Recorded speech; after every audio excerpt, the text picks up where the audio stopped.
What we're launching today is phase 2 of the Costs campaign, which is a campaign coordinated by the Sussex Safer Roads Partnership, and it's targeting business users on road safety issues. Predominantly, what we're trying to do is raise the awareness of two things. One is, what are the restrictions on business users on the roads of Sussex? And an example of that is speed restrictions. There's clearly a lack of awareness of the speed limits for vans and lorries being lower on national speed limits and dual carriageways than other road users. So that's the first thing.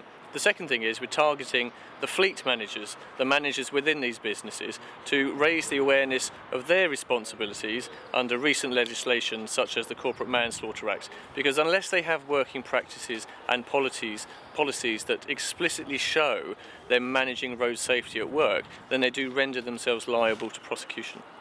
Here it's an education operation today, basically trying to target those drivers who may not understand the law in relation to the vehicles they're driving. If you employ somebody, then you are obligated to make sure that they are being safe and responsible on the roads. And if you haven't got policies and procedures in place which cover you, you could end up facing a court appearance for something that a driver's done on the road. The first weight there is your maximum gross weight that this vehicle is allowed to carry. That's right, yeah. The second weight is a train weight, which is a weight that you're allowed to carry with, say, a trailer, the maximum weight of the vehicle and the trailer. And then obviously you've got individual axle 1 and axle 2 weights. Right, If you look at the first weight, which is the gross weight, it says 2,330. So you're just over 2 tonne. Just over, 2.3 tonne. So because you're over 2 tonne, you come under the same rules and regulations as the sort of transit van. In these difficult times, there are so many things for businesses to be considering, and perhaps the use of their vehicles is perhaps not high on their list of priorities at the moment. But they really do need to consider the fact that with the change in the law, they are culpable should anything happen to their drivers on the road. What do they tell you about speed limits when you're employed by your employee?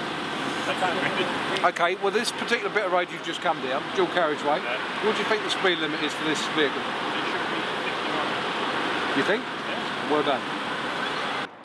Driving at work is work under the Health and Safety Act. And many companies have got good policies.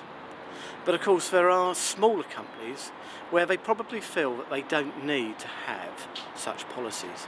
Or the policy that they've got probably doesn't reflect what is necessary today in light of the new Act. So, what we're asking is for, company managers to actually review what policies that they've got in place, and if necessary, update them. Go to the Sussex Safer Roads website, click on the costs and just find out what their requirements are. The problem being is if you don't know what's expected of you, you'll never be able to sort out any problems that arise from even the most minor of incidents on the road.